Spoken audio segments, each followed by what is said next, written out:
ahora vamos a continuar con la Eucaristía y el Antiguo Testamento. ¿Cómo vamos a ver, cómo vemos, cómo entendemos la Eucaristía y el Antiguo Testamento? La otra vez vimos los sacrificios del Antiguo Testamento, de la Antigua Alianza, y vamos a fijarnos sobre todo en la Pascua hebrea. Vamos a ver cómo esa Pascua hebrea se convierte en la Pascua cristiana. Del día del Señor, que era el sábado, el Sabbat, el día del descanso, pasamos al domingo, que es el día de la resurrección de nuestro Señor, el día en que se manifiestan los discípulos. Y bueno, pues en la Pascua hebrea, ¿verdad? Ellos tomaban el cordero, las hierbas amargas, las copas y también el pan ácimo, pan sin levadura. Era la fiesta principal de los hebreos, porque recordaba ese paso, ¿verdad? Esa Pascua es ese paso del faraón, de la esclavitud a la libertad, ese paso de ser esclavos a ser pueblo de Dios. Nosotros pasamos de esa esclavitud del pecado, Cristo nos libera por su muerte, es la nueva Pascua, y llegamos a la futura Pascua, que es la Pascua eterna, que es el cielo. Nuestra esperanza para los judíos era la tierra prometida, para nosotros esa tierra prometida nueva, que es el cielo. Entonces, es la fiesta principal, es una fiesta litúrgica. Y cuando hablamos de liturgia, liturgia significa el trabajo que hace el pueblo, ¿sí? Para acercarse a Dios. Recuerden que el primer mandamiento es: amarás al Señor tu Dios con toda tu mente, con toda tu alma, con toda tu fuerza, con todo tu corazón. O sea, lo primero es adorar. Amar a Dios es adorar. Y de la adoración sale una fuente de bendición. Los judíos eran un pueblo de adoradores, adoraban a Dios, y nosotros somos un pueblo de adoradores, pero como dice Jesucristo, en espíritu y en verdad, ¿no? Cuando estaba con la samaritana y le dijo a la samaritana, porque la lucha entre los samaritanos y los judíos era los judíos en Jerusalén y los samaritanos en el monte Garizim. Y decía, bueno, ¿y dónde tiene que ser? Porque ustedes dicen aquí, nosotros decimos que acá, ¿dónde tiene que ser? Y Jesús dijo, mira, te digo que llegará el momento en que en todas partes, en todos los lugares, se adorará en espíritu y en verdad. Esa es nuestra fe, es la fe cristiana, la fe católica. Entonces, ese pueblo de adoradores, en esa fiesta litúrgica, que era la Pascua. ¿Cuándo se celebraba la Pascua? Era la primera luna llena de primavera, el 14 del Nisan. Recuerda que ellos tienen un calendario distinto al nuestro. Nosotros seguimos un calendario solar, ellos siguen un calendario lunar. Y era una fiesta perpetua. ¿Qué era necesario? Pues tener un cordero, un cabrito macho, sin defecto, de 1 año, y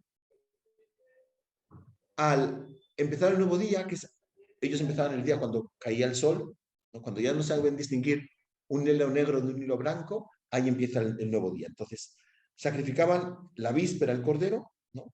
Y con la sangre del cordero vimos que pintaban las jambas, ¿verdad? Para que el ángel exterminador, pues cuando pasara exterminando a todos los primogénitos de los egipcios, saltara a los hebreos y no los matara. Y eso es una ley perpetua. Y eso lo tenían escrito y codificado. Ellos tenían su libro litúrgico, así como nosotros tenemos el misal romano, ¿verdad? Ellos tenían la Hanadá, se llama Hanadá, que es estipulado cómo tenía que ser esa fiesta de Pascua, que era para siempre. Es la fiesta del pacto con Dios. Y recuerda que la celebraban cuando ya entraron en la tierra prometida, ¿sí? Y tenían todo un rito se dice sever.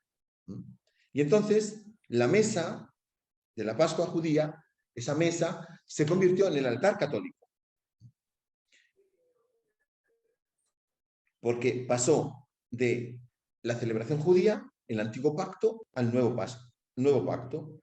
La Eucaristía es la continuación, vamos a ver eso, de la Pascua judía. Pero no es una Pascua que pasó y ya quedó ahí, y esta Pascua pasará, sino que la nuestra es una Pascua perpetua, para siempre. ¿Y cómo se celebraba la fiesta? Pues se pone en el talit, ¿no? El talit, que es como, para nosotros es la estola. El talit que se ponen, es como esa mantita que se ponen, ¿no? Que tiene 4 flecos, ¿no? Que significan los 4 puntos cardinales. O sea, todo tiene un simbolismo para ellos. Y cada uno de los flecos tiene 5 nudos, que son los 5 libros de la ley, que son los que controlan el mundo, ¿de acuerdo? Entonces, estos 5 libros de la ley son 5 nuditos que tienen cada uno de los flecos que son... Por eso vamos a ver que muchas estolas, sobre todo las antiguas, tenían flecos. Porque nosotros...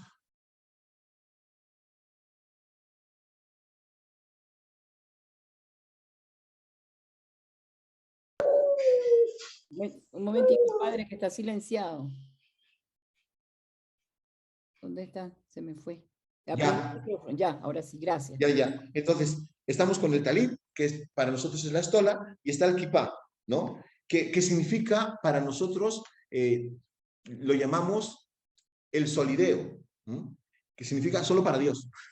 Entonces, el papa tiene un solideo blanco, ¿no? Los cardenales pues tienen un solideo rojo, los obispos uno púrpura, los sacerdotes párrocos pueden llevar uno negro, y los franciscanos llevan uno marrón, ¿sí?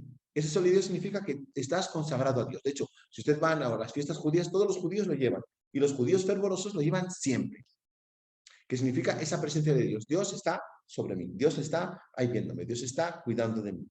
Incluso en la guerra se lo llevan. Entonces, ese solideo pasó a nosotros, esa kippah pasó a nosotros.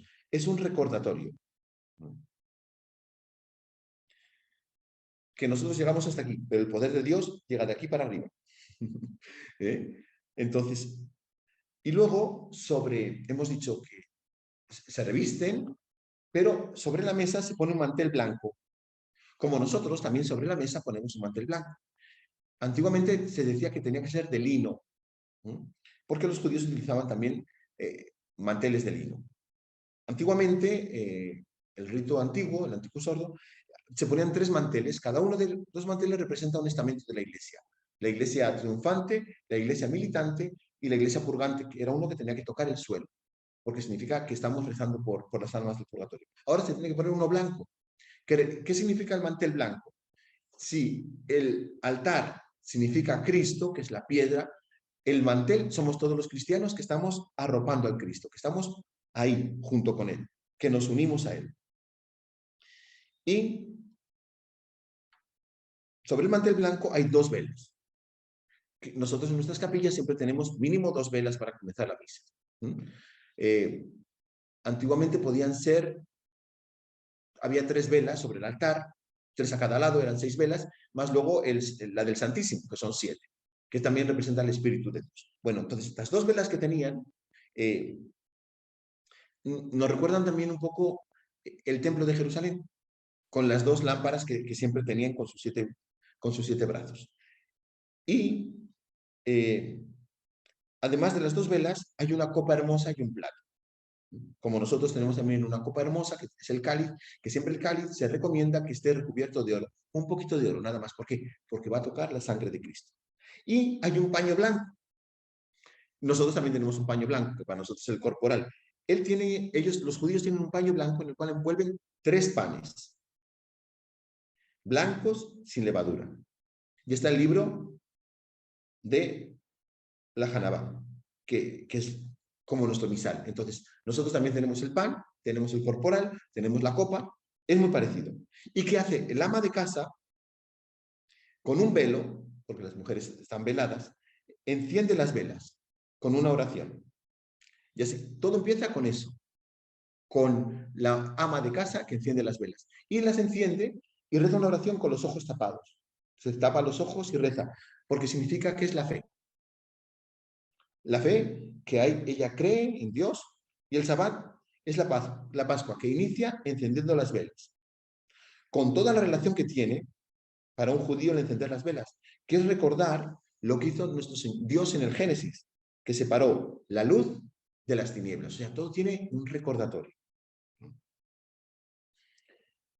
Y luego el niño pequeño de la casa pregunta, ¿por qué esta noche es diferente? Y entonces el patriarca lee el libro del Éxodo. Y lo leen de pie, a prisa, y recuerden que el pan está en sin levadura. Y entonces él empieza a leer el libro del Éxodo. ¿Qué hicieron en la última cena? Pues Juan, que era el más jovencito, le preguntó a Jesús, que era el maestro, ¿por qué esta noche es distinta? Y Jesús, ¿qué hizo? Tomó la ley, la Hanadá, y empezó a leerla. Solo que Jesús la cambió. Está prohibido cambiarla. No se puede cambiar ni una letra. Pero él la cambió. ¿Por qué? Porque hizo un nuevo pacto. Entonces vamos a ir poco a poco ahí. Entonces, el niño hebreo pregunta, ¿por qué esta noche es distinta? Y ahí le van a decir, y entonces ahí, en esa lectura del Antiguo Testamento, es nosotros la lectura. ¿Cómo empezamos después del inicio de la misa, que es la liturgia de la palabra? ¿Ya qué hacemos? Escuchamos la voz de los profetas del Antiguo Testamento, de los apóstoles, rezamos el Salmo, ahí escuchamos la voz de Dios a lo largo de la historia. Y entonces hay 4 copas, bueno, hay 5, la quinta no se toma, pero hay 4 copas ahí. Entonces, vamos poco a poco. La primera copa, después de que le llevo ya el Éxodo, es la copa de la bendición. Es Quirús, bendito seas, y se dice la misma oración que hacemos nosotros en la misa. Bendito sea, Señor Dios del universo, por este vino que nos das. Y bueno, se debe bendecir a Dios. ¿Por qué? Porque se da. Y entonces ahí se comen hierbas amargas. ¿Por qué? Porque recuerdan la amargura de Egipto. El estar ahí esclavizados. Y se suele tomar brócoli o se toma hoy perejil en agua salada.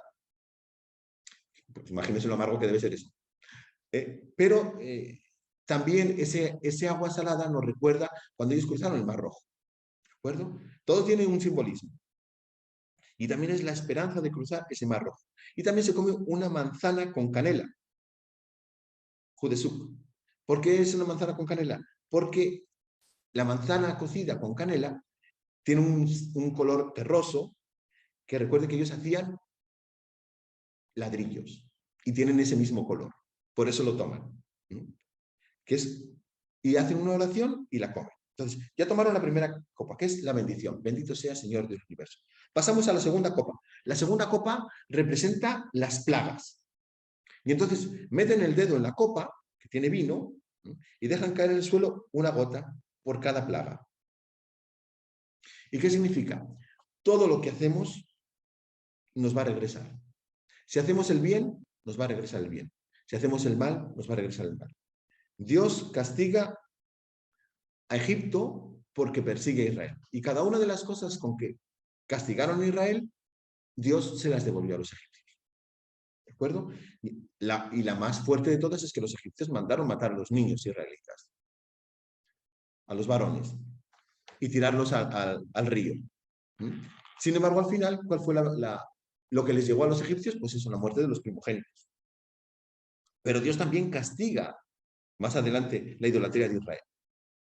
¿Por qué? Porque la primera función, hemos dicho de inicio, es adorar a Dios. Y como dice en Gálatas, todo lo pones en su lugar, en el lugar de Dios. Y no puedes, ¿y qué es idolatría? Es poner algo en el lugar de Dios. Eso es un ídolo.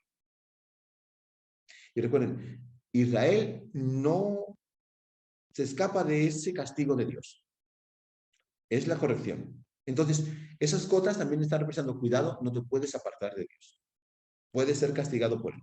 Y entonces tomaban, hemos dicho que había 3 panes, ¿de acuerdo? Primero, segundo y tercero. Tomaban el segundo pan, lo envuelven en un paño blanco y lo esconden en un lugar de la casa.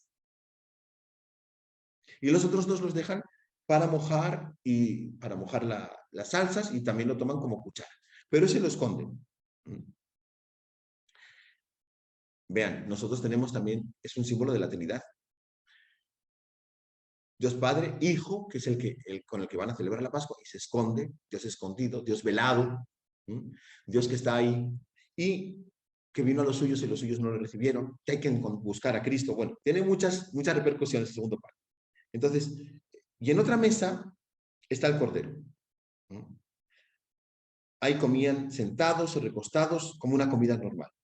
Y después salen por toda la casa buscando el pan que escondieron. Y el que lo encuentra tiene un premio. Pero un premio bueno, o sea, no es que te doy un dulce, no, o sea, un celular, una cosa buena, o sea, y regresa con el pan. Ese pan se llama acicomen, y lo parten, ¿verdad? Cuando ya lo encuentran, lo parten y lo van pasando a los lados, y cada uno va tomando un pedazo y lo van comiendo. Y ahí la cena que tuvieron se acabó y entonces comienza la liturgia. ¿De acuerdo? Ahí comienza que en este segundo pan es el que tomó nuestro Señor Jesucristo para instituir la Eucaristía. Entonces estamos en la segunda copa. Vamos a la tercera copa. Es la copa de la redención. El Mesías va a regresar en la fiesta de la Pascua. Y se cantan el Jalel. Dar gracias al Señor porque es bueno, porque es eterna su misericordia. Que lo diga la casa de Israel, porque es eterna su misericordia. Y cantan este salmo, que nosotros lo vamos a ver en la Sagrada Escritura, en el Nuevo Testamento, que Jesús cantó ese, dice, y después de la institución, la tercera copa, cantaron los salmos y salieron. Ahí está, el Jalel. La cuarta copa es la copa de alabanza, que significa que toda persona va a ser bendecida por Dios. Toda persona que espera la venida del Mesías. Todos los que esperan la venida del Mesías deben bendecir a Dios y Dios será bendecido por ellos. Esta es la cuarta copa. Y entonces, la quinta copa. Claro, ¿qué hacen con la copa? Toman un poquito y se lo pasan a los demás. La quinta copa se llena, pero se llama la copa de Elías y se deja en una silla vacía, a la derecha de la cabecera. Se deja una silla vacía, ahí se deja una silla vacía y ahí se deja la copa. Es la copa del Mesías. Y entonces, recuerden, a la derecha, ahí estaba Jesús. El niño, más pequeño, abre la puerta de la casa y sale a la puerta y grita 3 veces, Elías, Elías, Elías. Recuerden que dice la Escritura, primero vendrá Elías y después el Mesías. Pero Jesús dice, yo os digo que Elías ya ha venido, ¿no? Cuando habla de San Juan. Entonces, como no viene Elías, el niño salió a ver si estaba Elías. Cuando venga, será la Pascua eterna. Ya, el fin.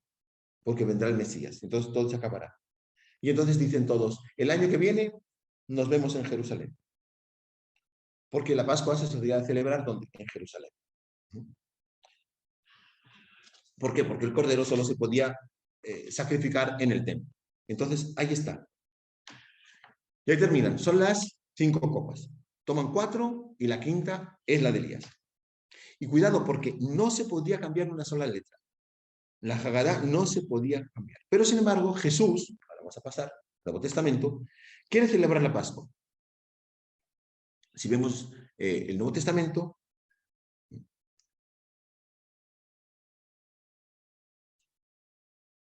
el viernes, el sábado se sacrifica y el viernes se come. ¿Por qué? Porque es el viernes a la caída del sol. El cordero se toma 4 días antes. Ahí hay una pregunta, un momentito. Sí, dígame. Hay una pregunta. HTTP Zoom quiere preguntar algo, pero mejor dejamos la pregunta para el final. Sí, para el final. Sí, sí. Entonces, el cordero 4 días antes, que había como 200.000 corderos, se revisaban para que fueran puros, que estuvieran bien. Entonces, el viernes, el jueves, el miércoles, vamos para atrás, el martes, el lunes. Entraban el domingo de Ramos. Los corderos se revisan 4 días. Lunes, martes, miércoles, jueves y viernes. Y entra por la puerta del cordero. Sin embargo, ¿qué dijo Juan? Este es el Cordero de Dios. Nadie, dijimoslo otra vez, nadie en la Biblia aparece como Cordero de Dios. Solo Jesús es el Cordero de Dios. Jesús es la primera persona que la Biblia le llama Cordero. Y entonces el viernes todos los corderos eran llevados al templo y se sacrificaban. Todos los sacrificios los ofrecía el sacerdote, pero en la Pascua podía hacerlo el padre de familia. Lo sacrificaban, los levitas les sacrificaban, los levitas tomaban la sangre y lo vaciaban. Y se lo entregaban amarrado a un palo. ¿Sí? Abrían el cordero, lo amarraban a un palo, y ese palo, ¿por qué lo amarraban al palo? Para que se desangrara. Ellos no pueden tomar nada con sangre, totalmente. Y ese palo tiene forma de cruz. Si ustedes lo ven, cómo hacían los sacrificios hasta hace unos años en el Monte Garicín, ven que a los corderos los ataban en dos palos en forma de cruz. Ahí alguien tiene encendido. Entonces, Jesús celebró la Pascua el Jueves Santo. Porque no se tenía que celebrar el jueves. Pero si alguien tenía un motivo importante, un motivo grave, se podía adelantar la Pascua o retrasar la Pascua. Y Jesús tenía un motivo grave. ¿Cuál era? Que iba a morir. Porque si no, tendría que haberla celebrado el viernes. Alguien creo que tiene encendido el micrófono y algo por ahí. Pero bueno. Entonces,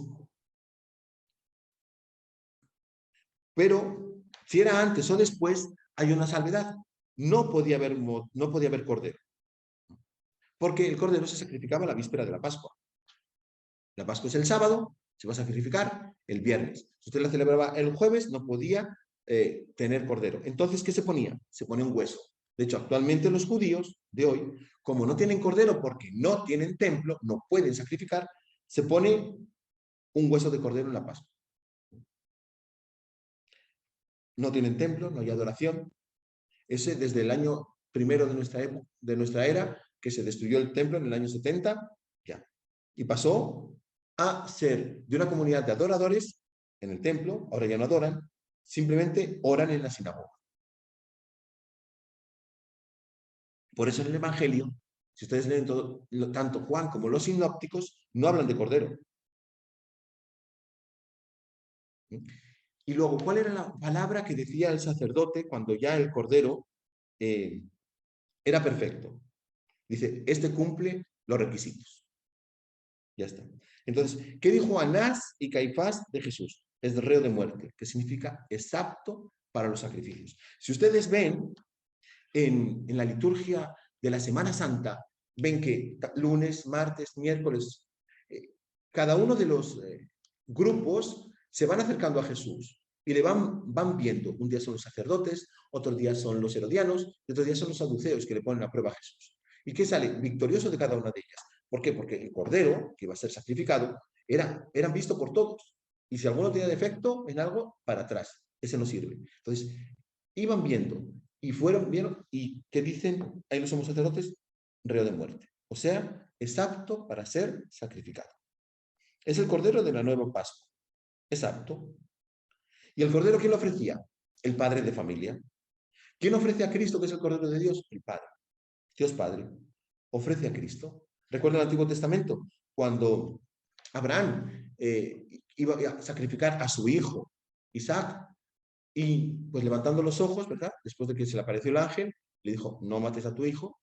Levantó los ojos y vio un cordero. Dios proveerá. Y Dios proveyó ese cordero que es Cristo. Y el cordero se sacrificaba y se comía. Y había que comerle completo. Ese es el sacrificio. Por eso nosotros, ¿verdad? Sacrificamos a Cristo en el altar y lo tenemos que comer. Por eso, por ejemplo, un sacerdote, la misa no es válida si un sacerdote no comulga el cuerpo de Cristo y la sangre de Cristo. El sacrificio dura hasta que es consumido por el sacerdote y por los fieles. ¿De acuerdo? Entonces, cuando el sacerdote consume el vino transformado en la sangre de Cristo, ahí están bajo los accidentes de vino, y el cuerpo de Cristo bajo los accidentes de pan, y tiene que ser con esa hostia que consagró. Los fieles pueden recibir la comunión, de la reposición del Santísimo que está en el sagrario, pero el sacerdote no puede comulgar del sagrario, tiene que comulgar eso que ha consagrado, porque es un sacrificio. No podemos cambiar eso. ¿Y Jesús qué hizo? Pues él se había entregado, él se sacrificó, y entonces esta Pascua que él celebra, ¿con qué la celebra? Solo con sus discípulos. ¿Quién posiblemente encendió la vela? Posiblemente la mamá de Marcos, porque es en la casa donde se celebró la última cena. Era la señora de la casa. ¿Y quién fue el que preguntó? Juan. ¿Por qué esta noche es especial? ¿Y por qué se lo pregunta a Cristo? Que quizá no era el más mayor, pero era el más importante.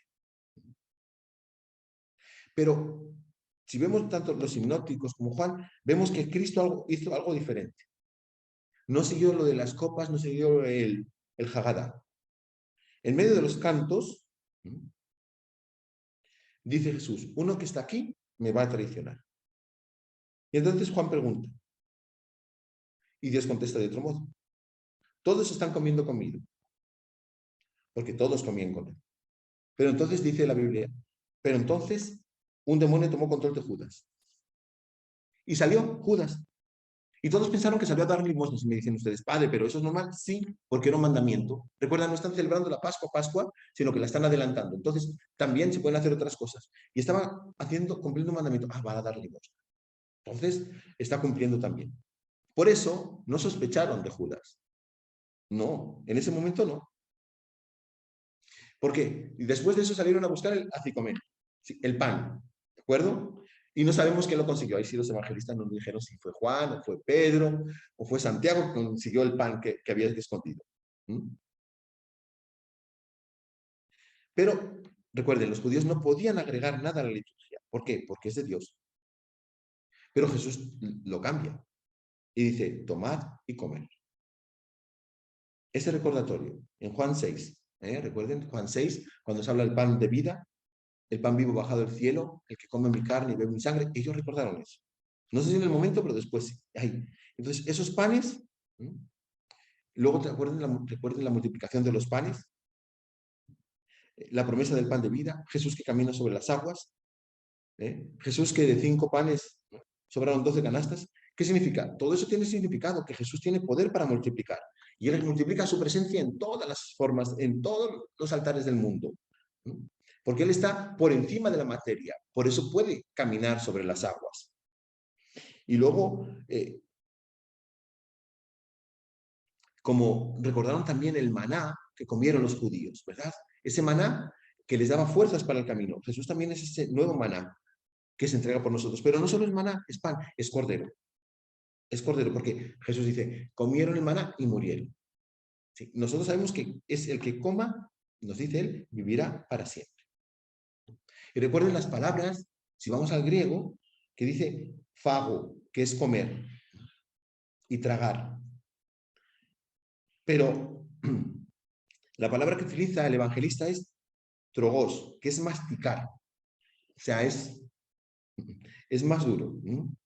Lo que mastica, el que mastica mi cuerpo, ¿sí? O sea, por eso, yo siempre digo, con perdón, los primeros protestantes fueron los que dijeron, bueno, ¿y por qué dejaron de seguir a Jesús? Porque dura es esta doctrina, cuando dice, el que no coma mi cuerpo y beba mi sangre no tiene vida, sí. Entonces, muchos ya dejaron de seguirle. Jesús le dijo a Pedro, ¿vosotros también queréis iros? Y Pedro contestó, Señor, ¿a quién iremos? Solo tú tienes palabras de vida eterna. Entonces, ahí está, Jesús con los 12. Y es bien importante porque solo están los hombres ahí, en esa mesa de Pascua, en esa cena de Pascua. Instituyó el sacramento del orden a esos que estaban con él. Y la Eucaristía por eso no se puede aceptar. No se puede discutir, perdón. O la aceptas o no la aceptas, pero no se puede discutir. Si no la quieres, te vas como Judas. O te vas como esos discípulos que no quisieron seguir. Pero, ¿cuál es nuestra fe? No entiendo, pero creo. Como dice San Pedro, ¿a quién iremos, Señor? Tú solo tienes palabras de vida eterna. ¿Qué es la fe? Aceptar lo que Dios dice. Es eso. ¿Por qué? Porque la fe protestante es una fe intelectual. ¿Sí? Si yo comprendo, ahí va bien. La fe católica no es una fe intelectual solamente, es una fe divina. No es físico, porque yo no veo, pero Jesucristo resucitado tampoco lo veo, ya resucitado. Es esa forma de misterio, que es un sacramentum, que dijimos que es sacramento, misterio. Por eso decimos después de la consagración, este es el misterio, el sacramento de nuestra fe. ¿Y qué decimos? Anunciamos tu muerte, proclamamos tu resurrección, ven Señor Jesús. ¿Qué es la Eucaristía? Es Cristo que muere, Cristo que resucita y le estamos esperando. Por eso celebramos la Eucaristía, porque estamos esperando su venida. Y lo hacemos de una forma misteriosa, como Cristo resucitó de una forma misteriosa. Es el sacramento de nuestra fe. Hay dos opciones ante la Eucaristía. O creo o me voy. Y recuerden, los protestantes dicen, bueno, pero Jesucristo dice, yo soy el camino, yo soy la puerta, yo soy... Sí, pero puerta y camino son sinónimos. Es sujeto y predicado. El predicado describe el sujeto. Yo soy el camino, se describe. Pero el pan soy yo. Entonces, la tercera es distinto. Yo soy el pan. yo soy este pan. Y los discípulos lo entendieron desde el primer momento. Por eso luego San Pablo nos dice, esta tradición que yo he recibido se la transmito a ustedes. Que Jesús, terminando la cena, tomó el pan, eso es. Es una tradición, es una Haggadah, la nueva Haggadah de Jesús. Y entonces la tercera copa de redención, la tercera copa que es la de redención, ¿te acuerdan? La tercera copa, ahí dice Jesús, tomad y bebed. La cena del antiguo pacto es el antiguo cordero, el nuevo pacto es el nuevo cordero. El nuevo pacto, ese nuevo cordero es Cristo. ¿Y qué dice Jesús? Si leemos a San Juan, no tomaré más del vino hasta que no esté en el reino de los cielos. ¿Por qué? Porque no se toma a sí mismo. ¿Y qué dice? Haced memoria mía, haced esto en memoria mía. No es simbólico, no, es memoria mía, es sacrificio memorial. ¿Se acuerdan que la otra vez hablamos un poquito de eso? Cuando es un sacrificio memorial es que Dios se acordaba que tenía alianza con nosotros, no que nosotros nos acordamos que tenemos alianza con Él.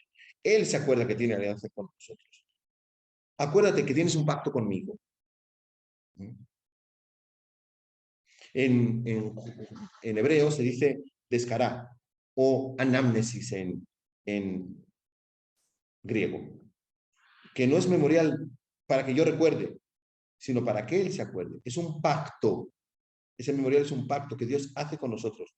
Y hacer esto es orden imperativo, o sea, hagan, obligación, hagan esto en memoria mía. Es una obligación. Y ahí Jesús instituye el orden. Jesús que ordena sacerdotes. Jesús que da una orden. Es la orden de Jesús. ¿Y quién es el único que puede celebrar la Eucaristía? El que tiene esta orden de Jesús, en la última cena. Por eso nosotros como católicos no aceptamos que las mujeres sean sacerdotes por sacerdotisas. ¿Por qué? Porque no estaban en la última cena. No se lo dio a todos. Solo se lo dio a sus apóstoles. Y si nosotros vemos el Antiguo Testamento, el sacrificio lo ofrecían siempre los hombres. ¿Por qué? Porque hombres y mujeres tenían funciones distintas. ¿De acuerdo? Entonces, tenemos que Jesús toma la tercera copa, toma el acicomén, inventa la Eucaristía con su cuerpo y con su sangre, y ya no toman la cuarta copa y la quinta menos, obviamente. Tomaron y solo cantaron el himno, y por eso la Pascua no se terminó. Jesús cruza el torrente Cedrón y se va, pero no ha terminado la Pascua. Por eso nosotros seguimos celebrando la Eucaristía, porque la Pascua no ha terminado. La Pascua está con nosotros. Y Jesús va, y aquí es algo muy interesante, va al huerto de los olivos y ¿qué le dice al Padre? Aparta de mí este cáliz. Otro cáliz más. Y repite esa oración.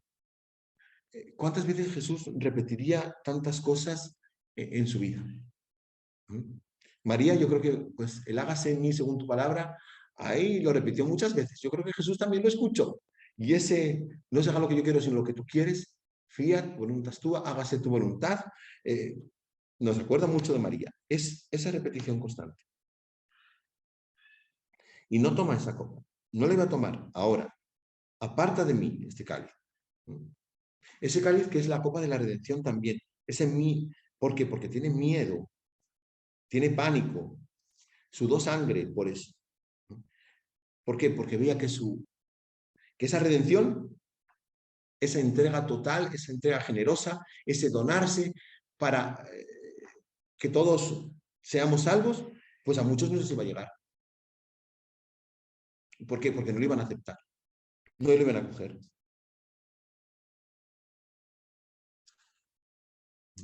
Y el padre, ¿qué hacía? Cayó. ¿Y Jesús qué hizo? No quiso cambiar el plan de Dios. Cristo obediente. ¿Y cuál es la tentación del demonio? Pues la misma que Adán, la desobediencia. Y si vemos la pasión de Mel Gibson, aparece muy bien el demonio porque no se enfrenta directamente. ¿Qué le hace? Como siempre el demonio nos hace preguntas, nos pone dudas, pero tú podrás con los pecados de todos estos. Un solo hombre puede cargar tanto pecado, tanta maldad. Solo tú vas a poder. Esa es la gran tentación. Y Jesús, en un huerto, obedeció a Dios. Adán, en un huerto, desobedeció a Dios. Cristo dijo sí, Adán dijo no. Cristo es el nuevo Adán.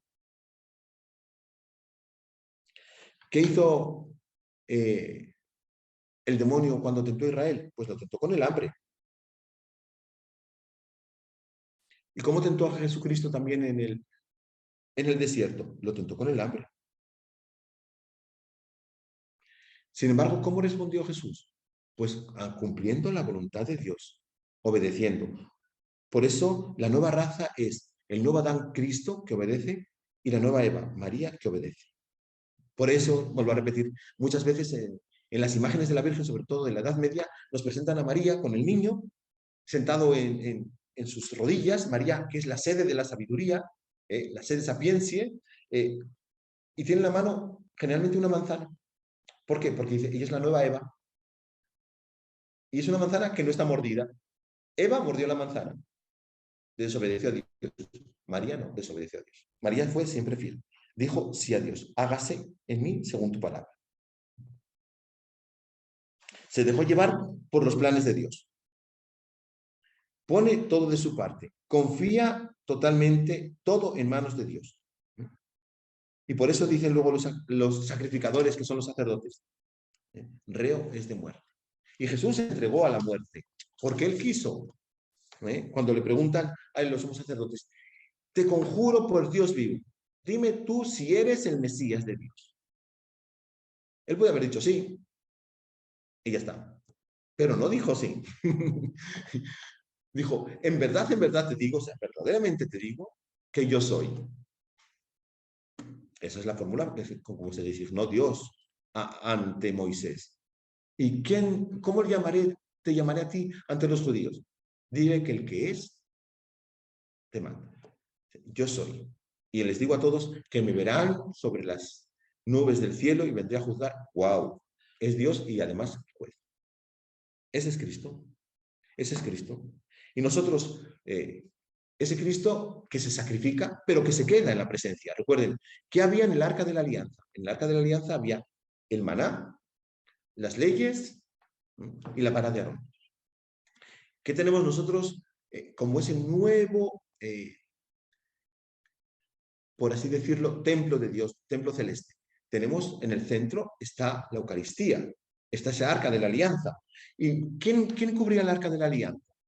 Los dos querubines. Nosotros, si ustedes ven el Mysterium Fidei de Pablo VI, dice que siempre tiene que haber un conopeo que cubra antiguamente se ponían en todos los sagrarios. El conopeo era esa tela que cubría el sagrario. Así fuera, precioso, siempre estaba cubierto. Y se cambiaba de color dependiendo de los colores litúrgicos. Y ese velo representa que viene de conopeo, que es esa cortinita, viene de canaf. ¿Y qué es canaf? Canaf conopeo, que son las alas de los querubines. O sea, ¿qué cubre el conopeo que cubre las alas de los querubines? El sagrario. Y nosotros pues tenemos también nuestra Hagadá, que es ese misal que está sobre el atril, ¿no? Está el sacerdote, ¿no? Que es sacerdote, el sacerdos y dans, el que da las cosas sagradas. Tenemos, antiguamente se ponía el amito, ¿verdad? Que es ese paño que cubría el cuello y la espalda, pero que primero se pone en la cabeza porque significaba esa lucha, ¿no?, que tenemos que tener. El alba, que es blanca, como el alba inconsútil de Cristo, o mejor dicho, el manto que llevaba Cristo, no el manto, la túnica inconsútil que era del sacerdote. Recuerden, cuando Jesús dividieron sus vestidos, dejaron la túnica aparte, porque no la quisieron dividir, porque era una túnica inconsútil, hecha de arriba para abajo, que solo lo utilizaba el sumo sacerdote. En el Calvario había dos personas con una túnica inconsútil, el sumo sacerdote y Cristo. Que esa túnica inconsútil representa a la iglesia. Y, ¿verdad?, algunos místicos dicen que la Santísima Virgen, como estuvo en el templo, ya aprendió a hacer la túnica inconsútil. Y las dos túnicas inconsútiles que había ahí en el Calvario las había hecho ella. Tanto la del sumo sacerdote como la de Cristo. Bueno, pues esta es la túnica de Cristo que representa la pureza. Luego el cíngulo, ¿verdad? Esa cuerda que se pone el sacerdote que representa ese dominio propio. Antiguamente el sacerdote llevaba como una pequeña estola, ¿no?, en el brazo derecho, perdón, el brazo izquierdo, que representa el sacrificio, las lágrimas, el dolor. Y luego la estola, que significa la autoridad. Y la casulla, que es muy interesante. La casulla significa el peso del pueblo, que representa la cruz. Recuerden que antiguamente el sumo sacerdote, cuando se ponía, todos se ponían esa túnica blanca, pero el sumo sacerdote se ponía un medallón, por así decirlo, un cuadradito aquí, que se ataba con las 12 piedras que representaban las 12 tribus de Israel. De tal modo que siempre estaba ante sus ojos todo el pueblo. Y significa el yugo, ¿verdad? El yugo. Ese peso leve, el efod, se llamaba así. Entonces, cuando un sacerdote se pone la casulla, representa que lleva el peso del pueblo. Y recuerden que siempre el sacerdote debe celebrar con casulla. Siempre. Hay dos tipos, y aquí les hago una distinción, hay dos tipos de casulla. La casulla normal que vemos ahora, que es una casulla que viene sobre todo de Francia, que hace frío, y la otra casulla, la antigua, que también se llama planeta, porque planeaba, era así, y se solía hacer de seda, y tiene forma de guitarra, por eso también se llama de guitarra, ¿no? Y algunas veces el sacerdote, pues antiguamente llevaba el birrete, que significaba la enseñanza de Cristo, el solideo, ¿verdad?, que representa ese perteneces a Dios, y recuerden, el cáliz muchas veces se cubre o se puede cubrir con un velo. ¿Por qué? Como el tabernáculo, el velo de los ángeles. Representa ese velo de los ángeles, pero si vamos a una cosa más mística, ese cáliz también representa a María. María, que está cubierta por los ángeles, ¿sí? Arriba se le pone la palia, que representa el Espíritu Santo. Entonces María, llena de Espíritu Santo, rodeada de ángeles, que nos va a dar la sangre de Cristo. Y bueno, pues ahí tenemos la patena, ¿verdad? Que es ese plato. El cáliz, ya hemos dicho que tiene que ser dorado por dentro, de oro, porque toca la sangre de Cristo. Y luego está pues el copón o el ciborio. Se llama ciborio por de chibus chibi, que es comida, ¿no? Y también representa el arca de la alianza. Y algunas veces antiguamente, incluso en algunas parroquias, está tapado con un pequeño velo. Todo lo que se tapa con velo es porque es sagrado. Recuerden, son símbolos. Son símbolos. Son signos que nos hablan de un misterio. De ese misterio que es Dios. Entonces, vemos que el Antiguo Testamento tenía una antigua alianza con un cordero, que se leían unas instrucciones, que se tomaban unas copas. Nosotros tenemos la nueva alianza, que es el nuevo Cordero de Dios, el que quita el pecado del mundo, con unas lecturas que nos hablan de la palabra de Dios y que después ese alimento también lo comemos, que es Jesucristo, que nos llenamos de él. Entonces, y ahí está, en todos los sagrados de la tierra, es no solo el arca de la alianza, sino mucho más, porque el arca de la alianza representaba la presencia de Dios. Era el escabel del trono de Dios. Ahí, sin embargo, en el sagrario no es el escabel, está Dios mismo, es el cielo y la tierra. Como decía Sor Isabel de la Trinidad, he encontrado el cielo y la tierra porque en mi alma, porque Dios está en mi alma, ¿no? Que podemos decir lo mismo, hemos encontrado el cielo y la tierra porque Dios está ahí. Cuando las monjitas de Madre Teresa de Ávila le decían, ay madre, cuando estaban en las charlas y caminando por ahí, ay madre, nos gustaría haber vivido en tiempos de Jesús y caminar por él. Dice, ay hermanas, como decía ella, qué bobas son, vayan a la capilla, que ahí está el mismo Cristo que caminó en Israel, pero está con nosotros, es ese, ahí está. Siempre está Jesús con nosotros. Y transformó esa antigua alianza prefigurada, que poco a poco le fueron añadiendo cosas para que sencillamente pasara a la liturgia. ¿Y qué hicieron los apóstoles? Tomaron la liturgia del templo, tomaron la liturgia que tenían de la Pascua y la pasaron al culto cristiano. Y si nosotros vemos, ¿dónde estuvo San Pedro? San Pedro I no fue a Roma. Entonces, fue a Antioquía, que era la sede del Imperio Romano en Oriente. Y entonces, ahí creó la liturgia oriental. Y todas las liturgias orientales vienen de ahí. Y después la liturgia occidental, pues Pedro tomó también los elementos semejantes, pero con una norma más romana, más sencilla, que no tanto hace referencia al templo de Jerusalén, entonces, sino más bien a la Pascua, y entonces ahí hizo la liturgia romana, de la cual más adelante, por evolución, salió la liturgia bizantina, porque la liturgia bizantina también es romana, porque es el imperio, ¿verdad?, de Oriente. Entonces, ahí nació, y de ahí fue la evolución de las distintas liturgias que hay dentro de la Iglesia Católica. Que eso ya vimos una vez cuántas son las liturgias ahí. Entonces, bueno, yo creo que aquí acabamos con la liturgia, como hemos visto que de la cena pascual pasó a la nueva cena pascual, que es la Eucaristía. Bueno, si tienen alguna pregunta y yo puedo responderlas, pues con mucho gusto.